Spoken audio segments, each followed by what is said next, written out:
नमस्कार, आप देख रहे हैं मोटिवेशन विद मीना।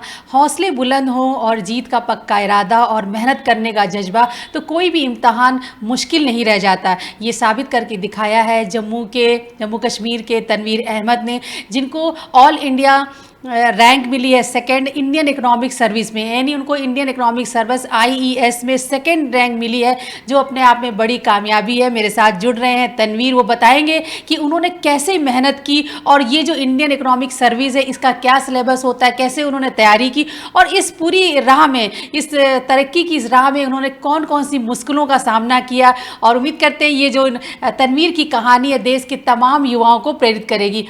तनवीर, सबसे पहले आपको बहुत बहुत बधाई, शुभकामनाएं। आईईएस में सेकंड रैंक हासिल करना कितनी बड़ी कामयाबी, आप इसको महसूस कर पा रहे हैं आप? Thank you ma'am for having me on your show. But yes, ये बहुत बड़ी अचीवमेंट है। और अगर आप देखेंगे, मैं लफ्जों में इसको बयान नहीं कर सकता। आपने देखा होगा, मेरे पेरेंट्स भी इसको लफ्जों में बयान नहीं कर सकते। बस हमारे उनके भी आंसू बोल रहे हैं कि खुशी कितनी है, और मेरी फैमिली के भी आंसू बोल रहे हैं कि कितनी खुशी है। मैं भी उस टाइम जब मैंने सुना कि मेरा सेकंड रैंक आया है, तो खुशी मेरी भी बहुत ज्यादा थी। वो बयान नहीं कर सकता। और पूरा इलाका हमारा एक है, 20 विलेज पे ये मुनस्सिर है, तो पूरा इलाका मेरे घर पहुंचा। तो उसकी वजह से जो मेरी जो रिकॉग्निशन, जो मेरी सक्सेस को मिली, रिस्पॉन्स जो था वो ओवरवेलमिंग था। तो बयान नहीं कर सकता कि ये कितनी बड़ी अचीवमेंट मैं अपने आप के लिए समझता हूँ। बिल्कुल। तनवीर, मैं आपके प्रोफाइल के बारे में देख रही थी कि आप कुलगाम जिला के एक छोटे से गांव निगनीपोरा कुंड गांव के रहने वाले हैं। गांव से ही आपकी प्राइमरी पढ़ाई हुई और जिस तरह से आपने फिर बीए किया, आपने इकोनॉमिक्स में पीजी किया, आपको जेआरएफ भी मिली और आपने एमफिल भी किया। ये बहुत एक कहना चाहिए गांव का एक स्टूडेंट जिसने की तमाम मुश्किलें देखी और उसके बाद इतना बड़ा अचीवमेंट। मैं चाहती हूँ कि तमाम जो स्टूडेंट्स आपको देख रहे हैं, आप अपने प्रोफाइल के बारे में बताइए। आपका बचपन किस गांव में बीता और जो प्राइमरी एजुकेशन थी उस दौरान क्या माहौल था? अगर मेरी एजुकेशनल बैकग्राउंड के बारे में अगर मैं बताना चाहता हूँ, वो इन इटसेल्फ जो है इंस्पिरेशन बहुत सारे लोगों के लिए होगी जो इस देश में कम्पिटिटिव एग्जाम्स में तैयारी, कम्पिटिटिव एग्जाम्स के लिए तैयारी कर रहे हैं या कुछ और करने की कोशिश कर रहे हैं। It will be an inspiration. That's why कि मैं इसको शेयर करना चाहता हूँ। जो मेरी प्राइमरी एजुकेशन हुई है अप टू 5th, वो लोकल हमारा एक गवर्नमेंट स्कूल था। वो आज बंद पड़ा है बिकॉज उसकी बिल्डिंग जो है ड्यू टू स्नो इस विंटर वो गिर चुकी है, तो वो बंद पड़ा है वो स्कूल आज। तो उसमें मेरी प्राइमरी एजुकेशन हुई है। और उसके बाद जो मेरा second up to 10th, 5th से लेके 10th तक, वो भी गवर्नमेंट स्कूल्स में ही हुई है, लेकिन दूसरे गाँव में हुई है। गवर्नमेंट हाई स्कूल वर्टिंग उसका नाम था। वहां पे 10 क्लासेस थे और एक बिल्डिंग थी जिसमें 2 कमरे थे। और कश्मीर का मौसम आपको पता है, बारिश अमूमन आ ही जाती है। तो जो ही बारिश आ जाती थी तो हमारी छुट्टी हो जाती थी। अब 8th क्लास जो स्टूडेंट्स हैं उनकी छुट्टी हो जाती थी और 9th और 10th उन 2 क्लास में पढ़ाई स्टार्ट करता था। और उन स्कूल्स में मैंने पढ़ा, उस स्कूल में मैंने पढ़ा। वहां पे अगर अब बाकी स्कूल की बिल्डिंग नहीं थी तो बाकी एम्यूनिटीज थी ही नहीं। फैकल्टी मेंबर भी बहुत कम थे, बट अल्हम्दुलिल्लाह जितने थे उन्होंने हम पे मेहनत की। उसके बाद जो मेरा higher secondary 11th and 12th मैंने वो भी government higher secondary school Rajlu, local ही एक गवर्नमेंट हायर सेकेंडरी है, वहां से हासिल की। और फिर मैंने डिसाइड किया कि मैं एक यहाँ का दूसरी डिस्ट्रिक्ट में एक कॉलेज है अनंतनाग में, जीडीसी बॉयज अनंतनाग, वहां से मैंने बीए किया 2016। और 2016 में मैंने जो यूनिवर्सिटी का एंट्रेंस टेस्ट होता है वो मैंने दिया। उसमें मेरी ट्राई और मेरी इकोनॉमिक्स में हुई। हाँ, मैंने ऐड किया कि मुझे करने और जो टीचर्स हैं उनसे क्लासेस अटेंड करने हैं। बट अनफॉर्चुनेटली उन दिनों भी पॉलिटिकल अनरेस्ट कश्मीर हमारी जो कोर्स वो बहुत इफेक्टिव हुआ। हमारे सेमेस्टर का एग्जाम हुआ और जो हमारा बिल्कुल इफेक्ट हुआ, एक भी क्लास हमारा हमने अटेंड नहीं किया था फर्स्ट सेमेस्टर में। तो फिर मैंने डिसाइड किया, उसके बाद भी वक्तन फवक्तन ये जो यहाँ पे लॉकडाउन हड़ताल वो होते रहे, इंटरनेट शटडाउन फ्रीक्वेंटली यहाँ पे होते रहे। तो मैंने डिसाइड किया कि नहीं, अब मेरे लिए एक ही चांस है कि मुझे बाहर जाना है। एक दिल में ख्वाहिश थी कि बाहर जाना है, बट फाइनेंशियली थोड़ा कॉन्स्टेंट था तो नहीं जा पा रहा था। तो उसके बाद मैंने डिसाइड किया एक रास्ता है, वो है नेट जेआरएफ जो है। अगर मैं नेट जेआरएफ करूंगा तो एक स्टिपेंड मिलेगी मुझे गवर्नमेंट ऑफ इंडिया की तरफ से। तो वो एक रास्ता खुल सकता है मेरे लिए। तो मैंने बहुत मेहनत की। मैं थर्ड सेमेस्टर में था अपने मास्टर्स पे, तो उसी दौरान मैंने बहुत ज़्यादा मेहनत की। मैं फोर्थ सेमेस्टर का भी पढ़ाई करता रहा ड्यूरिंग माई थर्ड सेमेस्टर, ताकि मैं इस एग्ज़ाम को, नेट जेआरएफ को within my masters he complete करूँ। तो अल्लाह का शुक्र है कि वो भी थर्ड सेमेस्टर में मेरा जो नेट जेआरएफ हुआ, वो भी 2017 में ही हुआ। उसके बाद जो है जेके सेट का एक एग्जामिनेशन होता है यहाँ का, तो वो एक I mean national level NET जो है, नेशनल एलिजिबिलिटी टेस्ट, उसका एक स्टेट का जो है काउंटर पार्ट रहता है जेके सेट, वो मैंने दिया, वो भी मैंने क्वालिफाई किया। तो फिर मैंने डिसाइड किया अब मेरे पास जेआरएफ है, तो अब ये गुड अपॉर्चुनिटी मेरे पास है, एक क्रिएट हुई है कि मैं बाहर जाऊं। तो उसके बाद मैंने डिसाइड किया कि कलकत्ता जो है अच्छा प्लेस है फॉर इकोनॉमिक्स, तो वहाँ क्यों ना वहाँ जाए। तो वहाँ मेरी सिलेक्शन हुई। मैंने इंस्टीट्यूट में आई मीन अप्लाई स्टडीज का, तो वहाँ मेरी सिलेक्शन हुई एमफिल प्रोग्राम में, वहाँ चला गया। वहाँ पे भी पहले, क्योंकि स्टीपेंड आपको पहले नहीं मिलती, तो वहाँ पे भी थोड़ा बहुत स्ट्रगल करना पड़ा। तो जब वहाँ पहुंचा, स्टीपेंड जब स्टार्ट हुआ, तो थोड़ा आई मीन मेरा जो फाइनेंशियली इंडिपेंडेंट में रहा, तो डिसीजन मेकिंग थी वो थोड़ा आसान रही। तो इसीलिए जो आई मीन उसके बाद सफर रहा वो थोड़ा आसान रहा, बट मैंने मेहनत की। अगेन मैं भागा था लॉकडाउन से, तो जब मैं कलकत्ता पहुंचा, तो वहां फिर से कोविड का लॉकडाउन स्टार्ट हो गया। तो अब पूरा देश, पूरा दुनिया लॉकडाउन में था। तो उस टाइम मैंने डिसाइड किया कि शायद आई मीन इससे भागना मुझे नहीं लगता कि सही है, इसको फेस करना बहुत ही इम्पोर्टेंट चैलेंज है। ओके। तो मैंने जो तनवीर, लॉकडाउन ये का तो आपने बहुत इम्पोर्टेंट बात बताई, कैसे छोटे से गांव से निकलकर आपने तमाम मुश्किलों में अपनी प्राइमरी एजुकेशन की और लगातार आगे बढ़ते रहे। तनवीर, हम आपकी फैमिली के बारे में जानना चाहते हैं कि आपके फादर के बारे में मैं पढ़ रही थी कि वो गरीब किसान हैं, कैसे, तो जो आपने फाइनेंशियल प्रॉब्लम, फाइनेंशियल हर्डल्स रहे, उनको कैसे मीट किया, और अपनी फैमिली बैकग्राउंड के बारे में बताइए, क्या सोर्स ऑफ लिविंग था, कैसे आपने इस पढ़ाई को मैनेज किया? जो हमारी फैमिली जो रही है वो जॉइंट फैमिली रही है। मेरे आई मीन मैटरनल अंकल मेरे साथ रहे हैं, और मेरे जो ग्रैंड पेरेंट्स है वो रहे मेरे साथ। उनका कलेक्टिव सपोर्ट था, तो वो चाहते थे कि आप अच्छा कुछ करो।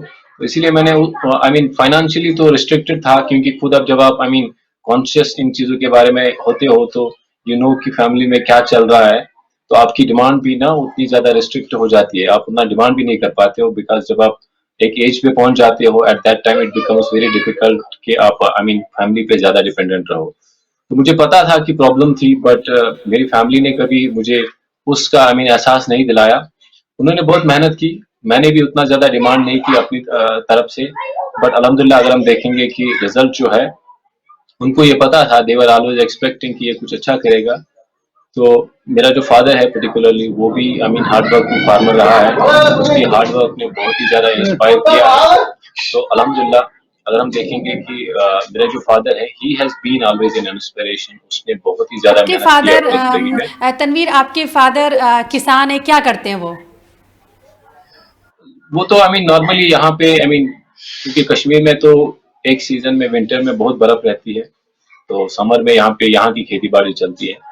विंटर में आई मीन वो अपना जो टाइम है वो आई मीन पर्टिकुलरली पंजाब जाके यूटिलाइज करता था, वहाँ वो इज अ रिक्शा पुलर बहुत पहले से आई मीन काम करता था। तो आई मीन उसकी जर्नी मैंने फैमिली आपको पहले में भी बोला है, क्या यह फर्स्ट साल मेंबर हैं? तनवीर, क्या आप अपनी फैमिली में फर्स्ट मेंबर है जिन्होंने इतनी एक हायर एजुकेशन भी हासिल की, और एडमिनिस्ट्रेटिव सर्विस में जाने वाले, क्या आप पहले मेंबर हैं? जी। मैं आई मीन अगर हम मेरी फैमिली में आई मीन सबसे ज्यादा एजुकेशन मेरी ही है, बिकॉज फोकस है, लेकिन मेरे छोटे दो भाई भी है, वो भी एजुकेशन अभी हासिल कर रहे हैं, वो भी इंशाल्लाह मेरे से आगे जाएंगे, उम्मीद तो यही है। बट अभी फैमिली में सबसे ज्यादा एजुकेशन है। ये तो हुई आपके एजुकेशन और आपके स्ट्रगल की कहानी। तनवीर, अब मैं जानना चाहती हूँ, तमाम जो आपको एस्पिरेंट्स सुन रहे हैं, वो ज़रूर जानना चाहेंगे कि आपने इंडियन इकोनॉमिक सर्विस यानी आईईएस में इतनी अच्छी रैंक हासिल की, अपने आप में बड़ी कामयाबी है। मेरा पहला सवाल तो एक ये है कि इंडियन इकोनॉमिक सर्विस आईईएस और आईएएस में क्या अंतर है? इंडियन एडमिनिस्ट्रेटिव सर्विस में जॉब प्रोफाइल में क्या डिफरेंस होता है? अगर हम देखेंगे इंडियन एडमिनिस्ट्रेटिव सर्विस, वो एक जनरलाइज सर्विस है जिसमें आप different I mean aspects district level पे या आई मीन स्टेट लेवल पे काम कर सकते हो। I mean particularly different fields में उसकी भी डिफरेंट सर्विस रहती है, एक जो सिविल सर्विस का एग्जाम रहता है। बट इंडियन इकोनॉमिक सर्विस की बात अगर हम करेंगे, तो ये एक स्पेसिफिक सर्विस है। इंडियन एडमिनिस्ट्रेटिव सर्विस की बात करेंगे, वहाँ पे जो मिनिमम एलिजिबिलिटी है वो ग्रेजुएशन है, क्योंकि वो जनरलाइज्ड सर्विस है।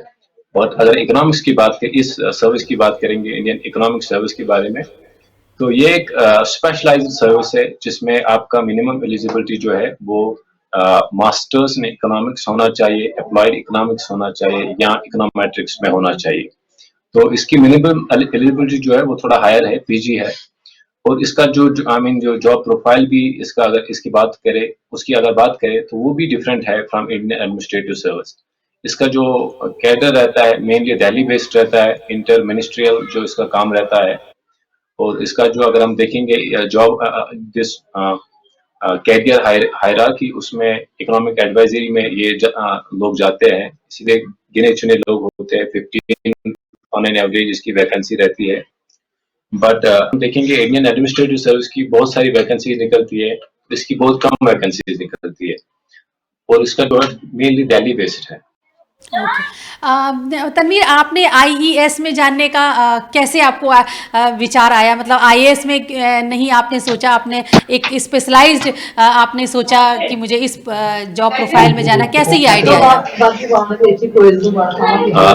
हाँ, एक तो मेरा जो इकोनॉमिक्स में इंटरेस्ट बहुत आई मीन जो ही मैंने इकोनॉमिक्स ले लिया आफ्टर 10th, तो उसके बाद ही मेरा इंटरेस्ट इस सब्जेक्ट में ज्यादा बढ़ गया। तो ड्यूरिंग ग्रेजुएशन में डिसाइड कर रहा था मुझे सिविल सर्विस में जाना है, पर जो ही मैंने मास्टर्स किया तो मेरा इंटरेस्ट जो है वो ज्यादा इस सब्जेक्ट की ओर बढ़ा। उस दिन मैंने डिसाइड किया कि मुझे अगर एडमिनिस्ट्रेटिव सर्विस में जाना है तो इकोनॉमिक्स ही मेरा, अगर मैं आईएएस ऑप्ट करता तो ये ऑप्शनल मेरा रहता। But at the same time मुझे, क्योंकि गवर्नमेंट ऑफ इंडिया ने एक स्पेसिफिक सर्विस इस सब्जेक्ट पे रखी है, तो मैंने कहा कि ये बेस्ट अपॉर्चुनिटी है कि इसी सर्विस को ऑप्ट किया जाए, because where there is a will there is a way। मेरा इंटरेस्ट भी इकोनॉमिक्स में, तो अब सर्विस भी इकोनॉमिक्स रिलेटेड है, तो ये सोने पे सुहागा हो गया था मेरे लिए, इसीलिए मैंने इस पे एक्चुअली। तन्वीर, तमाम जो स्टूडेंट आपको सुन रहे हैं, खासतौर पर जो इकोनॉमिक्स के स्टूडेंट्स हैं और जो इकोनॉमिक्स में इंटरेस्ट रखते हैं और एडमिनिस्ट्रेटिव जॉब में आना चाहते हैं, मैं चाहती हूँ कि इस एग्ज़ाम के बारे में, आईएएस के बारे में आप मुझे थोड़ा सा इसके सिलेबस के बारे में बताइए कि कितने इसमें पेपर होते हैं, जैसे कि जनरल स्टडीज़ होती है, जनरल इंग्लिश होती है, और इकोनॉमिक्स के जो फर्स्ट और सेकेंड पेपर होता है, आप इसके बारे में मुझे बताइए। टोटल कितने मार्क्स का ये एग्ज़ाम है और क्या सिलेबस है, कितने पेपर होते हैं? ये जो इंडियन इकोनॉमिक सर्विस का एग्जाम रहता है, इसमें नॉर्मली मेंस एग्जाम होता है 1000 मार्क्स का, जिसमें जो है मेजॉरिटी जो वेटेज है इकोनॉमिक्स की रहती है। लेकिन इसमें 100 मार्क्स का एक पेपर इंग्लिश आता है और 100 मार्क्स का एक पेपर जनरल स्टडीज आता है। जनरल स्टडीज के भी अलग अलग पोर्शन है ऑफ 25 मार्क्स, 25 मार्क्स की। ज्योग्राफी का अलग आता है, हिस्ट्री का अलग आता है, इकोनॉमिक्स का अलग आता है, political science and public administration का अलग आता है। तो हर फील्ड से एक एक क्वेश्चन आता है। और इंग्लिश नॉर्मल 10th लेवल का होता है, जो 10th लेवल पे आप इंग्लिश आई मीन जो आपका रहता है एग्जामिनेशन में, वैसा ही रहता है इसमें भी। और बाकी जो इकोनॉमिक्स का सिलेबस जो है वो मेनली मास्टर्स लेवल का, एक अच्छी university like DU and JNU का जो मास्टर्स लेवल सिलेबस है वही सिलेबस इसमें भी होता है। और पहला पेपर जो इकोनॉमिक्स का रहता है वो माइक्रो इकोनॉमिक्स का रहता है, इस मैथमेटिकल इकोनॉमिक्स का रहता है, वो स्टैटिस्टिक्स का रहता है। एक कंबाइंड पेपर आता है, 3 घंटे का पेपर होता है। और दूसरा पेपर जो रहता है वो मैक्रो इकोनॉमिक्स रहता है, फाइनेंशियल इकोनॉमिक्स रिलेटेड रहता है। और तीसरा पेपर जो इसका रहता है उसमें इकोनॉमिक्स रहता है, इकोनॉमिक्स रहता है, कलेक्टिव आ जाता है। और जो चौथा पेपर है वो इन इकोनॉमी पे आई मीन मुनस्सिर रहता है इसका। ये 4 पेपर इकोनॉमिक्स के रहते हैं, जिसमें ये ईच पेपर जो इकोनॉमिक्स का है 200 मार्क्स का है, और 800 हो गए 4 पेपर्स का, तो 200 जनरल स्टडीज का एक 100 एंड और जो इंग्लिश का 100, टोटल 1000 मार्क्स। और 200 इंटरव्यू के इसके रहते हैं। तो इंटरव्यू की उतनी ज्यादा वेटेज नहीं रहती है, but 200 is a big I mean amount of marks. So certainly अगर हम देखेंगे इंटरव्यू की भी अच्छी वेटेज है। और अगर स्टूडेंट ने जो मेहनत की है मेंस में, तो इंटरव्यू ज्यादा मैटर नहीं करेगा उसके लिए, पर सर्टेनली इंटरव्यू के लिए भी बहुत ही रिगरस मेहनत करनी पड़ेगी। आई मीन मैंने इंटरव्यू के लिए मेंस से ज्यादा मेहनत की थी, क्योंकि सर्टेनली जब आप फार एरिया से आते हो तो, और गवर्नमेंट स्कूल से आते हो, एक्सपोजर बहुत कम रहता है। तो आप चाहते हो कि ये लास्ट हर्डल जो है आपकी करियर के लिए जो है, इसको कैसे जल्दी आई मीन एफिशिएंटली हम टैकल करें। तो ये आई मीन इसका बेसिक रहता है। बट इकोनॉमिक्स जो है इसका एक सिलेबस भी आता है, जब नोटिफिकेशन आती है उसके साथ ही इसका सिलेबस आता है, और मेजॉरिटी ऑफ द सिलेबस जो है मास्टर्स लेवल इकोनॉमिक्स का जो प्रोग्राम रहता है उससे मिलता जुलता है। दूसरी बात ये है कि एटलीस्ट एक पेपर जो है इधर द मिंट और फाइनेंशियल एक्सप्रेस फॉलो करना चाहिए। मेजॉरिटी इंडियन इकोनॉमी उसी पे डिपेंड करती है। इवन आप जो है जो थ्योरेटिकल पेपर्स रहते हैं उसको आपको कनेक्ट करना है विद जो थ्योरी एंड जो एम्पेरिक्स है या जो करंट अफेयर्स है उसे कनेक्ट करना है, जो आपके आंसर राइटिंग में वो रिफ्लेक्ट होना चाहिए। तो वो उसी से होगा। आपको कॉन्स्टेंटली न्यूज़पेपर रीड करने हैं ताकि इंडियन इकोनॉमी में हो क्या रहा है, वर्ल्ड इकोनॉमी में क्या हो रहा है, उससे अप टू डेट रहने के लिए वो बहुत जरूरी है। तनवीर, ये बताइए कि आपने जो ये प्रिपरेशन की, इसके लिए आपने कोई कोचिंग की या खुद से कर लिया आपने? नहीं, कोचिंग नहीं की, बट हमने एक व्हाट्सएप ग्रुप ज्वाइन किया था, वो केरला से ऑपरेट हो रहा था। एक टीचर थे वहाँ के, उससे मिला नहीं हूँ कभी, बट ड्यूरिंग कोविड उससे मुलाकात हो गई, तो उसने एक व्हाट्सएप ग्रुप में हमको ऐड किया था। उस व्हाट्सएप ग्रुप में वो यही न्यूज़पेपर आर्टिकल्स डालते रहे। हमको आंसर राइटिंग 2-3 महीने पहले राइटिंग का एक प्रैक्टिस सेशन स्टार्ट किया था, ताकि अपनी आंसर राइटिंग जो है वो उसको दुरुस्त हम अपनी आंसर राइटिंग को बिकॉज यूपीएससी में क्या है, टाइम लिमिटेड है और आपको आंसर जो है उसका आपका होना चाहिए, देन आपके मार्क्स आ सकते हैं। तो वो सीखने के लिए मैंने वो व्हाट्सएप ग्रुप ज्वाइन किया था। पेपर के बारे में बताया कि जो पीजी लेवल का जो सिलेबस है, अगर आपने बहुत अच्छे थॉरो स्टडी की, आपके कॉन्सेप्ट्स क्लियर हैं, तो आपको काफ़ी हेल्प मिलेगी। इसके अलावा क्या आपने कोई स्पेसिफिक बुक, आप हमारे जो तमाम एस्पिरेंट आपको देख रहे हैं, कि आप उनको कोई स्पेसिफिक बुक सजेस्ट करेंगे या कोई स्टडी मटेरियल जो उन्हें पढ़ना चाहिए? आई मीन मेरी जो खुद की स्ट्रेटजी रही है कि जो मैंने मास्टर्स में नोट्स कुछ बनाए थे, मैंने उनको रिवाइज किया था, और मास्टर्स में मैंने बहुत सारी बुक्स पढ़ी थी। मैंने वाल्टर निकोलसन पढ़ी थी, हालवेगिन हमने पढ़ी थी माइक्रो इकोनॉमिक्स के लिए, और माइक्रो इकोनॉमिक्स के लिए आपके लिए फाइन बहुत अच्छी बुक है, तो वो आप पढ़ लीजिए। और एट द सेम टाइम अगर हम देखेंगे फाइनेंस में, आई मीन जो न्यूज़पेपर रीडिंग है वो बहुत ही इंपॉर्टेंट है इसके लिए। इस एग्जाम को समझने के लिए newspaper reading is must every day. हर कोई बच्चा जो है अराउंड 1 to 2 आवर्स न्यूज़पेपर पढ़ने में गुजारना चाहिए अगर इस एग्जाम को क्रैक करना है। अच्छा, तो आपने बुक जो है न्यूज़पेपर रीडिंग को बताया कि जैसे ये बहुत इंपॉर्टेंट है। आप कौन सा न्यूज़पेपर पढ़ते थे, और क्या मतलब न्यूज़पेपर के सेक्शन में क्या जाके पढ़ना चाहिए, क्योंकि वो तो कई पेजेस का होता है, तो कौन सा पर्टिकुलर पेज पढ़ना चाहिए? तो न्यूज़पेपर में आपको क्या पढ़ना चाहिए, उसमें उसके बारे में आपको बताना चाहूंगा कि पहला जो है कि गवर्नमेंट ऑफ इंडिया की जो स्कीम्स आती है नॉर्मली फ्रंट पेज पे रहती है वो, और फिर उनमें डिटेल में जाना होता है कि फ्रंट पेज पे जस्ट आपके हाइलाइट्स रहते हैं, जो सेकंड एंड थर्ड पेज पे कभी कभी रहता है कि उसके डिटेल गवर्नमेंट ने क्या किया है, किस सेक्टर को टारगेट किया है, वो सब देखने की जरूरत है। सबसे इम्पोर्टेंट जो बात है, जो भी गवर्नमेंट कोई प्लान लाता है या कोई प्रोग्राम किसी पर्टिकुलर सेक्टर के लिए लाता है, उस पे कमेंट्री रहती है, और जो ओपिनियन सेक्शन में रहती है, एडिटोरियल पेज पे रहती है, तो वो बहुत ही अच्छे से पढ़े, उस पे ज्यादा फोकस करें, उन पे नोट्स बनाए। जो एडिटोरियल सेक्शन है उस पे नोट्स बना के वही आपको Indian economy, at least Indian economy वाले पेपर में रेप्लिकेट करना है। कोई पर्टिकुलर न्यूज़पेपर आप सजेस्ट करना चाहेंगे कि आप कौन सा पेपर पढ़ते थे? मैं एग्जाम से पहले financial express I mean mains exam से पहले जो है फाइनेंशियल एक्सप्रेस को फॉलो करता था।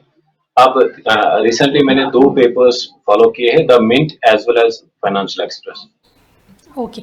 अच्छा तनवीर, जो आपकी पीजी लेवल की इकोनॉमिक्स की पढ़ाई थी, एमफिल की पढ़ाई थी, ये सारी जो आपकी स्टडीज़ थी, स्टडी मटेरियल्स था, आपके बुक्स थे, क्या ये आईएएस में जो उसका यानी कोर्स होता है, सिलेबस होता है, वो सारी चीज़ें बहुत यूज़फुल नहीं है, या लगता है कि नहीं उस कोर्स से बाहर भी की भी चीज़ें आती हैं? नहीं, उस कोर्स में वो आपको बहुत आई मीन डेफिनेटली हेल्प करता है, बट उससे मैंने बोला कि आपको एमफिल में तो न्यूज़पेपर रीडिंग कंपलसरी नहीं है, न्यूज़पेपर के बगैर आप वो कर सकते हो। मास्टर्स में भी मोस्टली आपको एनकरेज नहीं किया जाता है कि न्यूज़पेपर पढ़ने के लिए, बट जिसको आई मीन इस सर्विस में आना है या सिविल सर्विस में आना है, उसको न्यूज़पेपर के लिए एटलीस्ट दिन में during masters 1 hour, I mean at least 1 hour is must. अच्छा, आपने Newspaper is very कितने must. साल के पुराने सालों के यानी प्रीवियस ईयर्स के आपने क्वेश्चन पेपर भी पहले सॉल्व किए होंगे, कितने सालों के क्वेश्चन पेपर आपने सॉल्व किए और प्रीवियस ईयर के क्वेश्चन पेपर कितने हेल्पफुल होते हैं? हाँ, आई मीन अगर आपको आइडिया आई मीन आइडिया चाहते हो कि इस एग्जाम ये एग्जाम का पैटर्न कितना सख्त आता है या कौन से क्वेश्चन आते हैं किन सेक्शन से वो एक्चुअली पूछते हैं क्वेश्चन, तो प्रीवियस ईयर जो क्वेश्चन पेपर्स रहते हैं वो इनकी वेबसाइट पे ऑनलाइन अवेलेबल है, वो बहुत ही फ्रूटफुल रहते हैं, हेल्पफुल रहते हैं। तो मैंने 2016 के बाद जितने भी पेपर आए थे उन सब जितने भी क्वेश्चन थे उनमें उनको ट्राई किया, स्पेशली माइक्रो इकोनॉमिक्स जिसमें मैथमेटिकल पोर्शन रहता है, तो वो और इकोनॉमेट्रिक्स भी रहता है, वो सब आई मीन मैंने उनको ट्राई किया था कि उनको सॉल्व करने की कोशिश की थी। और एक टाइम बाउंड अपना एक फ्रेमवर्क था कि विद इन 3 आवर्स मुझे ये क्वेश्चन पेपर सॉल्व करना ही करना है। तो अब क्योंकि ओके। अच्छा, जो आपका तनवीर, जनरल इंग्लिश के बारे में बताइए कि इसमें किस लेवल की इंग्लिश आती है और आपने कैसे इसकी प्रिपरेशन की थी? जनरल इंग्लिश में आई मीन 10th लेवल का इंग्लिश आता है, इंग्लिश पेपर जो 10th में आपको आता है वैसा ही पेपर आता है, इसमें इसे आती है, इसमें आपका जो है प्रिसाइज राइटिंग जो है वो लिखना पड़ता है, इसमें पैसेज राइटिंग रहती है, इसमें वर्ड जो रहता है वर्ड्स को सेंटेंस में इस्तेमाल करना जैसे और एक ग्रामर का एक सेक्शन रहता है छोटा 10 मार्क्स का, बस वही 10th लेवल का इंग्लिश आता है। तो मैंने उस पर ज्यादा फोकस नहीं किया था, मुझे लग रहा था कि मैं इस पेपर को आई मीन पढ़ाई के बगैर भी आई मीन कर सकता हूँ, बट उसके बावजूद भी आप क्योंकि ये कम्पिटिटिव एग्जाम है तो एटलीस्ट जो है मैंने पिछले जो बहुत सारे टॉपर्स आईएएस के रहे उन्होंने अपने इसे जो है एक सैंपल उनका ऑनलाइन अवेलेबल है, वो मैंने देखे थे कि वो कैसे फॉलो कर रहे हैं इसे राइटिंग, कैसे लिख रहे हैं ताकि अपनी जो राइटिंग है उसको इफेक्टिव बनाने के लिए, वो मैंने देखे थे। तो उनसे मैंने बहुत कुछ सीखा था कि कैसे लिखना है, कैसे आपका जो इंट्रोडक्टरी पैराग्राफ है वो कैसे होना चाहिए, आपका कंक्लूजन कैसे होना चाहिए, आपकी जो बॉडी है वो कैसी होनी चाहिए, तो ये सब बहुत इंपॉर्टेंट है इसमें। हाँ अच्छा आई मीन तनवीर, अवेलेबल बहुत है। सारे स्टूडेंट आपको सुन रहे हैं जो खासतौर पे हिंदी मीडियम के स्टूडेंट्स हैं, तो जो ऐसे राइटिंग वो बड़ा इंपॉर्टेंट पार्ट होता है, तो ऐसे राइटिंग को कैसे मतलब उसको बेहतर करने के लिए क्या करना चाहिए? क्या न्यूज़पेपर रीडिंग या फिर राइटिंग, किस तरह से जो ऐसे राइटिंग में अच्छे मार्क्स मिल जाए, इसके लिए क्या करना चाहिए? एक तो आई मीन आपको न्यूज़पेपर डेली मैंने आपको बोला है, वहां से आपको एक आइडिया मिलेगा बिकॉज मोस्टली जो इसे आते हैं वो करंट अफेयर्स पे ही आते हैं, तो उस पे आपको फोकस करना है न्यूज़पेपर में एडिटोरियल सेक्शन पे और ओपिनियन सेक्शन पे। तो जब आप नोट्स बनाओगे उनको रिवाइज करोगे धीरे धीरे आपकी जो राइटिंग है वो बेहतर होती चली जाएगी, और प्रैक्टिस भी करनी है, आई मीन आपको एवरी वीक एक एक इसे लिखना है हर टॉपिक पे और उसको इवालुएट करना है कि मैंने कैसे लिखा है, उसी वीक उसको इवालुएट नहीं करना है, आफ्टर वीक उस प्रीवियस वीक वाले जो इसे आपने लिखा है उसको इवालुएट करना है, तो अपनी जो कमियां है उनको दूर करने की कोशिश करनी है। बस आपको जितनी दफा आई मीन ट्राई करते रहो, because I mean fake it till you make it, तब तक कोशिश करते रहो जब तक आप परफेक्शन की तरफ नहीं एक्चुअली दौड़ोगे। बिल्कुल। और अब हम बात कर लेते हैं जनरल स्टडीज़ के लिए। क्या तनवीर, आप कोई जनरल स्टडीज़ के लिए कोई स्पेसिफिक बुक सजेस्ट करेंगे apart from newspaper reading and current affairs के बारे में? हाँ जनरल स्टडीज के लिए आई मीन जो बुक्स है वो मेनली आपका जो 11th and 12th NCERT books रहती है वो इम्पोर्टेंट रहती है इसमें, उसके बावजूद भी बहुत सारे जो आईएएस इंस्टीट्यूट्स है वो एक आंसर आई मीन ना एक क्वेश्चन आंसर उनका रहता है जनरल के लिए, वो एक क्वेश्चन भी फ्रेम करते हैं जो इम्पोर्टेंट रहते हैं, इंपॉर्टेंट क्वेश्चन का वो आंसर भी दे देते हैं, तो वो ऑनलाइन अवेलेबल रहता है, जैसे विजन आईएएस है, वाजीराम है, तो वो एक अपना एक सीरीज निकालते हैं, मैंने उनको भी पढ़ा था कि क्वेश्चन जो आते हैं उनको कैसे लिखना है, एक स्ट्रक्चर उनका रहता है, तो वो मैंने फॉलो किया था। ये एनसीईआरटी के लिए इम्पोर्टेंट है और दूसरा वो भी आप फॉलो कर सकते हो। ओके। अब तनवीर, हम बात करते हैं इंटरव्यू की कि रिटन टेस्ट क्वालिफाई करने के जब आपने रिटन टेस्ट दे दिया था उसके बाद आप श्योर थे कि आप इसको इस बार क्लियर कर रहे हैं और आप वाकई बहुत अच्छी रैंक लाने वाले हैं, आपको सेटिस्फेक्शन था? रिटन के बाद थोड़ा होप था, बट आई मीन मैं ओपन में कम्पीट कर रहा था तो only 6 seats were for open merit, तो उसमें आई मीन आप ज्यादा होप भी नहीं रख सकते बिकॉज बहुत टफ कंपटीशन रहता है। पर जब इंटरव्यू के लिए कॉल आई तो मैंने उस टाइम आई मीन अपने आप से कहा था कि थोड़ा और मेहनत करो, इस इंटरव्यू को लाइटली मत लो, तो मैंने इवन की मेंस से ज्यादा इंटरव्यू के लिए मेहनत की, बहुत ज़्यादा मेहनत की उसके लिए, अपने आप को तैयार किया फेस करने के लिए। तो उस टाइम एक्चुअली इंटरव्यू स्टेज में मैं जब गया तो उसने बहुत मदद किया। मैंने कुछ मॉक इंटरव्यूज़ भी दिए थे ऑनलाइन। तो I mean at that time जब मेरा इंटरव्यू हुआ तो मैं थोड़ा श्योरिटी मेरे अंदर ज़्यादा बढ़ गई कि मेरा इंटरव्यू अच्छा हुआ, तो मेरा शायद हो सकता है। ओके। अच्छा, जब आप, मैं चाहती हूँ तमाम जो एस्पिरेंट्स आपको सुन रहे हैं, आप इंटरव्यू के बारे में कुछ टिप्स बताइए और अपना एक्सपीरियंस भी शेयर करिए। जब आप बोर्ड के सामने गए इंटरव्यू देने के लिए, तो कैसा आपका अपीयरेंस था? क्या ऐसा कोई सवाल था जिसमें कि आप परेशान हुए? इंटरव्यू जो रहता है नॉर्मली आपको आई मीन वहाँ पे बोलना रहता है, वहाँ पे वो नॉलेज आपकी चेक नहीं करते, नॉलेज उन्होंने ऑलरेडी आपकी चेक की हुई है मेंस में, तो वो आपका जो ओवरऑल पर्सनालिटी है उसको जज करते हैं। तो जब मैं इंटरव्यू के लिए गया था नॉर्मली क्वेश्चंस, एक तो माहौल वहाँ पे बिल्कुल कार्डियल रहता है, वहाँ पे आई मीन वो आपको ना डिप्रेस करने की कोशिश नहीं कर रहे हैं। एक एटमॉस्फेयर ऐसा क्रिएट करे कि बच्चा जो है नर्वसनेस से दूर आए। तो क्वेश्चन एक था, उन्होंने जो एक मैम थी हमारे पैनल में, उसने एक क्वेश्चन पूछा था कि आप इंडिया को वर्ल्ड इकोनॉमिक फोरम पे रिप्रेजेंट कर रहे हो, तो आप 15 सेकंड्स के जो और 2 मिनट के लिए आप वहाँ स्पीच दो। तो वहाँ पे मेरे अंदर थोड़ा नर्वसनेस आई थी, बट अल्हम्दुलिल्लाह मैंने वो भी अच्छा किया। तो at the and they were satisfied, मुझे लग रहा था उनकी बॉडी लैंग्वेज से कि वो सेटिस्फाई हुए, तो मैं भी थोड़ा कॉन्फिडेंट था इंटरव्यू में। यस, आई मीन यही इम्पोर्टेंट है वहाँ पे कि कॉन्फिडेंस रखनी है, आपको नर्वस नहीं होना है। वहाँ पे जो एटमॉस्फेयर है वो भी उतना ज़्यादा खतरनाक नहीं रहता है, दे ऑलवेज वो स्माइल करते रहते हैं। तो आपको आई मीन अच्छे पोजीशन में लाने की कोशिश कर रहे हो ताकि ये आई मीन सवाल जो क्वेश्चंस रहते हैं उनका आंसर अच्छे से करें। तनवीर, आपने बहुत अच्छी इन्फॉर्मेशन दी इस एग्ज़ाम के बारे में, रिटन टेस्ट के बारे में, इंटरव्यू टेस्ट के बारे में। अब मैं बस आपसे चलते चलते पूछना चाहती हूँ कि जो ओवरऑल देश के तमाम युवा आपको सुन रहे हैं, जो एडमिनिस्ट्रेटिव जॉब में जाना चाहते हैं, देश की सेवा करना चाहते हैं, ओवरऑल आपको क्या लगता है कि सक्सेसफुल होने के लिए क्या वो 3 फैक्टर होते हैं जो आपको सफल बनाते हैं? पहली बात तो आपका एक जो है गोल ओरिएंटेड आप होने चाहिए। दूसरी बात उसके बाद आती है हार्ड वर्क, डेडिकेशन और डिटर्मिनेशन। ये सब चीज़ें बहुत इम्पोर्टेंट है अगर आप ऐसे कॉम्पिटिटिव एग्ज़ाम में बैठना चाहते हो। आपको जो डिस्ट्रैक्शंस हैं उनसे दूर रहना है, जो आपका सोशल सर्कल है उसको भी लिमिटेड रखना है, ताकि आप सोशल सर्कल जो आप अपना उसके बाद बढ़ा सकते हो। बट अगर आप कुछ करना चाहते हो तो ये सब चीज़ें बहुत इम्पोर्टेंट है कि आप अपने गोल्स जो है वो सेट करें, फिर जाके एक आपकी जो स्ट्रैटेजी है उसको भी फ्रेम करें और छोटे-छोटे टारगेट्स जो है सेट करें, उसके बाद बड़े टारगेट्स की ओर बढ़ें। अगर छोटे-छोटे टारगेट्स हैं, उनको अचीव करने के बाद आपको एक आदत सी बन जाती है कि मुझे ये टारगेट भी अचीव करना है। तो ये सब चीज़ें बहुत इम्पोर्टेंट है। हार्ड वर्क कंटिन्यू करना चाहिए, डिस्ट्रैक्शन से दूर भागना है, डेडिकेशन और डिटर्मिनेशन के साथ पढ़ना है, कोर्स के साथ ही रहना है और न्यूज़पेपर कॉन्स्टेंटली पढ़ना है, ये इम्पोर्टेंट है।